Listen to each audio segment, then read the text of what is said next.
Hello, it is so good to be back with you again this week. You have sent in amazing questions, and it's really my favorite part is opening my email and getting delicious design questions from my fans. So keep them coming. Keep sending in those design dilemmas to Betsy at affordableinteriordesign.com, and I will keep answering them. This week we got so many that I am just going to skip the pleasantries, skip the small talk, and dive right in. So I got a clarification this week from Laura, and I really appreciate that because last week somebody wrote in and they were asking about starting their own color consulting business. And I worried for them. I gave them advice that said, wait, are you sure that there's a market for color consulting when truly I feel, and I don't walk into somebody's home and create a color palette. Rather, I look for that inspiration piece, that piece of art, that pillow, that drape that has multiple colors from which I will derive that color palette. So I don't arbitrarily walk into a home thinking we're going to use green, yellow, and pink. That doesn't even enter my mind. But certainly that's the way a lot of color consultants work. And so from my viewpoint, I was thinking, well, if somebody wants a color palette, they'll just hire a designer. But Laura from North Carolina has set me straight. She sent me an email this week, and I'm going to read it to you now. She wrote, "Hi, Betsy. I'm listening to your podcast from North Carolina, and I wanted to chime in about this episode. I have twice hired an interior designer only to consult on color. I couldn't afford more than that at the time, and it was very helpful. I was able to use that info to hire painters and do some painting myself, pick out new furniture when I could afford to buy, and add decor items, etc. I imagine the market is very different in North Carolina, but color consulting would be great here. My friends seem petrified to pick color schemes, but it's rare for anyone to hire a full-service designer. I hope that helps, Laura."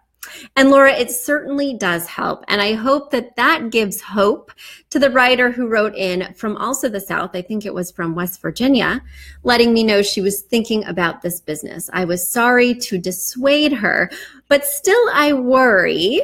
And while I think it's really important to find that niche, to find that specific thing that you do really well and stick to it, I think in an industry that's service-based and when you're starting a new business without a lot of clout or credentials or press behind you when you're somewhat unknown, I think the more things you could potentially put out there in terms of a menu to see what people respond to, the better.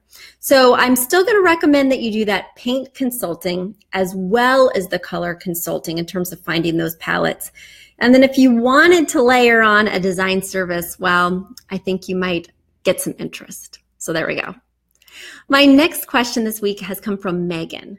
Megan wrote me, "Betsy, I know mid-century modern is all the rage, and I am definitely on board.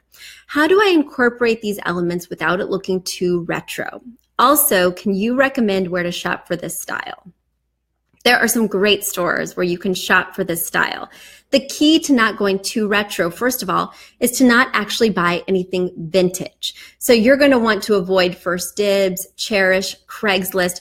You don't want those authentic pieces if you don't want it to look too mod. I myself am a mid-century junkie. I would love it to look like it was plucked out of the TV screen from the Brady Bunch, my home personally. So I did go on Cherish. I did buy some really specific, authentic mid-century pieces because I want that flavor. But if you just want a little bit of the flair, I would recommend shopping at article.com. Of course, West Elm has a lot of that right now. And I think somebody who's doing it in a really sophisticated and contemporary way is Room and Board. Room and Board has a lot of pieces that have that mid-century inspiration, but they're using fresher colors. They're using different types of wood so that it's not all that same teak and walnut, even though the lines might be nice and clean or geometric like you might find in mid-century. So those are the stores I'd recommend that you shop at. And I hope that helped. But certainly if you want to go overboard like I do, then key in with those bright colors, those interesting patterns, that funky wallpaper. But in your case, Megan, you're going to tone it down. And one one thing that I was thinking about when I read your email, I was thinking about those markers. Now, I'm just going to date myself right now, but those Crayola markers, of course, they had the classic colors, and then they came out with the pastel. Do you remember that? But they also came out with this other line that was really just a flash in the pan. Unfortunately, they didn't offer it for all that long, and it was called their Bold collection. And it had colors like yellow ochre, which is sort of a mustard yellow. It had a deep teal, kind of a magenta burgundy that had hints of purple. It had a blue that had this teal twang.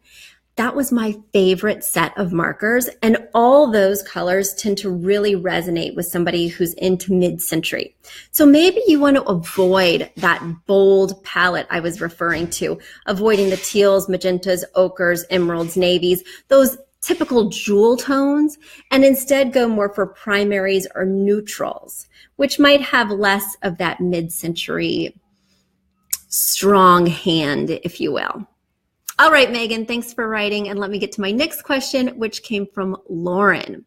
Lauren wrote me this week and she wrote, my husband and I are divided. We've been DIYing our decor with the help of your book and podcast.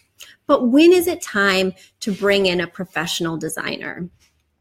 I think it's time to bring in a professional designer when you guys have stopped making choices at all. So many times I see, in fact, somebody just came into my storefront last week and she said, my husband and I have been married for, I think it was 21 years. And we get along in every other respect practically, except that we just really have differing design styles. And instead of angering him or instead of indulging myself, we just don't buy anything. So we have grown up together, we have raised our children together, and we've never lived in a home that we're happy with. And that was devastating to me, just to be sort of adrift stylistically and to just never buy a pillow because you were afraid of offending your partner. I think when you stop making choices, when you're paralyzed, when you're really worried that it's impacting your relationship on a deeper level, whether it's your relationship with your partner or your relationship to your home, that is time to really call in the professional. In other words, I would think of, you know how when you're in the ER and they give you that triage sheet where number 1 is feeling no pain at all and number 10 is childbirth or kidney stone? Where are you falling on that spectrum in terms of your disagreement? If it's anything above a 5, I think it's time to bring in a professional. It's time for some ER triage. And, you know, with price points being as low as they are, certainly we have a very low rate at Affordable Interior Design, but there's a lot of other companies as well. Getting that professional design device is more affordable than ever, but also it can help start a conversation. So today we had another client call who booked an appointment and he said, we very well may not buy anything that your designer suggests because we like to look for options on Craigslist. We like to go flea market shopping. We like to garage sale. But we just need an inspiration. We just need a direction. And that's what I think an interior designer can really do for you too, is just set you guys on a path. I told the anecdote of my husband, who we get along in lots of different respects, and he lets me do pretty much what I want in our home, thank goodness, or else that would have been a non-starter. But he did have some musts. He didn't want it to feel too cold or too unapproachable, which mid-century, my preferred style, can sometimes feel. It can feel like I don't want to just jump into my couch at the end of a long day.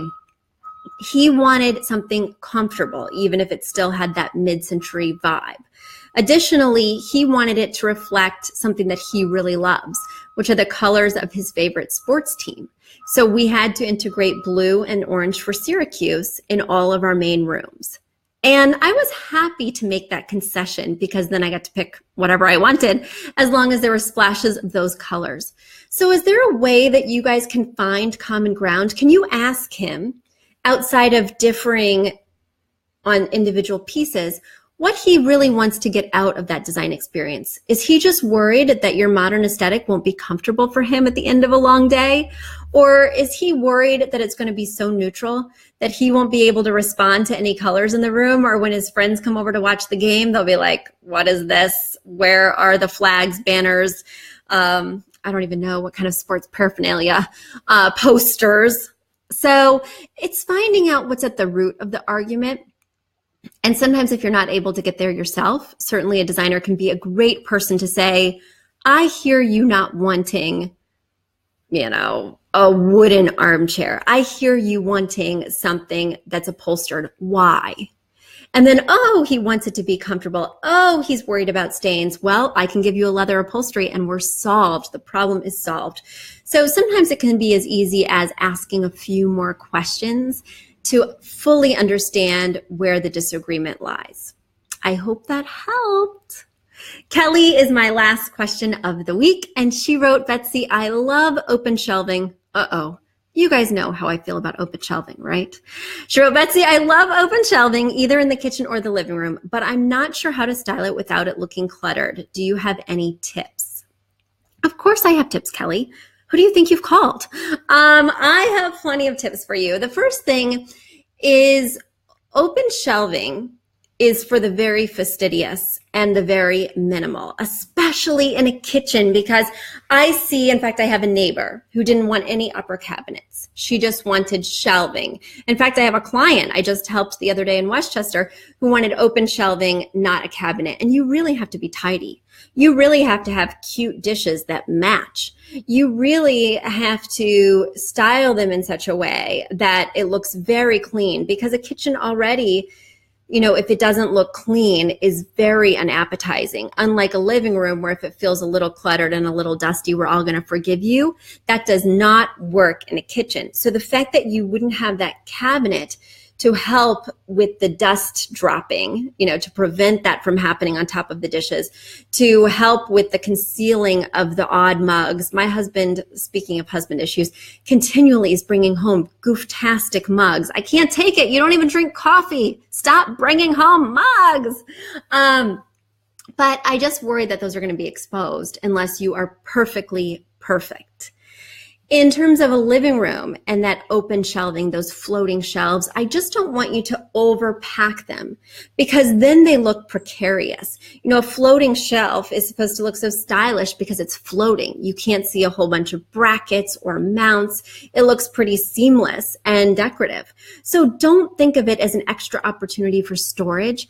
Don't think of it as a bookshelf that you can line from end to end, because even if you've got it anchored in the wall very solidly, it's still going to feel precarious. It's still going to visually feel uncomfortable. So think about that when you're styling that shelf, and don't pack it full. Just create those little vignettes, those tiny moments of display. So Kelly, I hope that helped. Keep your questions coming. I truly love to answer them. Of course, you can send them to our Facebook page at Affordable Interior Design. You can send them to my personal email at betsy@affordableinteriordesign.com. And you can check out our podcast, become a premium member at bigdesignsmallbudget.com. It was great talking to you this week, and I can't wait to catch you next week when we will be discussing fall trends. Until then, bye.